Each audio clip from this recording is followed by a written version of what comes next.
Hi, this time I wanted to talk about something that I thought while watching one of Flame Zombies or Tyler's videos. He was mentioning this situation where one of his players had this huge amount of gold, like thousands of gold pieces, and he wanted to spend those gold pieces right away because it can become a bit cumbersome to carry around sacks of gold, especially if you are a character that does some sorts of acrobatic maneuvers, all sorts of flourishing movements in battle. If you are going to be cartwheeling and somersaulting and or just dodging and moving around, weaving, ducking in combat, it looks a bit. Not only does it look a bit ridiculous to do it with sacks of gold attached to your belt or to your backpack or whatever. Mechanically speaking, it could impose some penalties or make some actions quite impossible. Not to mention that in battle, perhaps due to the result of an attack roll or a fumble, etc., maybe the enemy ends up cutting the sacks and the coins start to pour out of the sack. And it is quite common for coins to land on their edge and roll around. Maybe you are fighting near some holes or a pit or a cliff or whatever, or some cracks on the floor, and those coins are lost. So I wanted to mention something that I think a lot of old school gamers are quite familiar with, but sometimes players forget about such nifty tricks.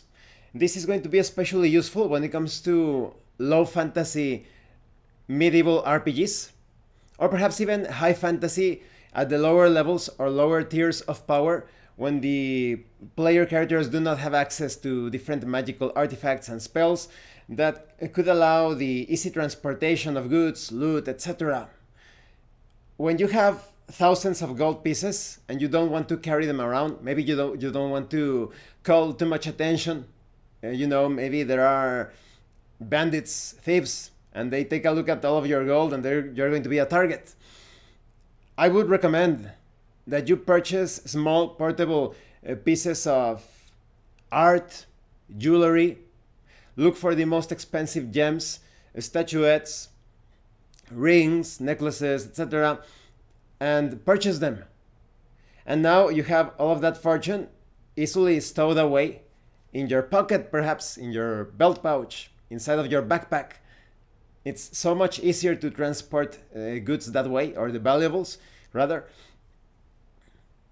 And depending on the places that you are visiting, maybe those things could be even more valuable.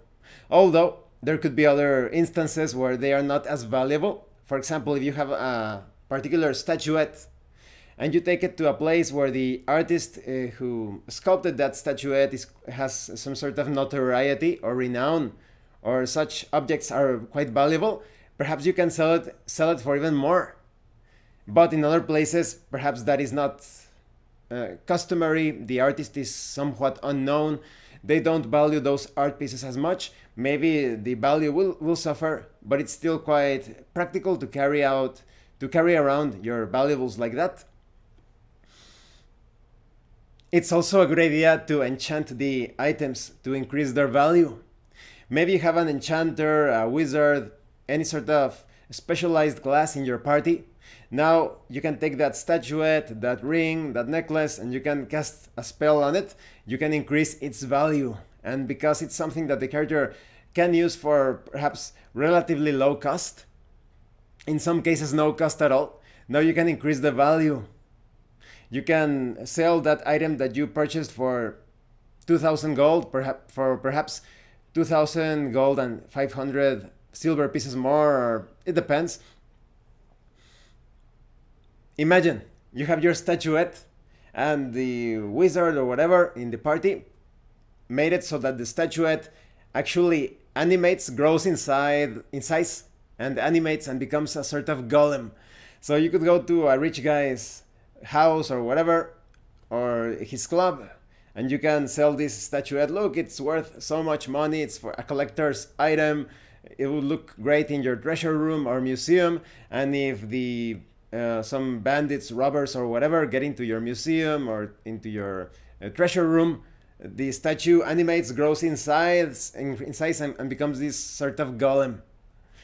So yes, that's one way of transporting all of that gold, uh, turn it into valuable small portable items, enchant them if possible, look for the places where those items are greatly valued or appreciated, and sell them for extra profit, lots and lots of profit.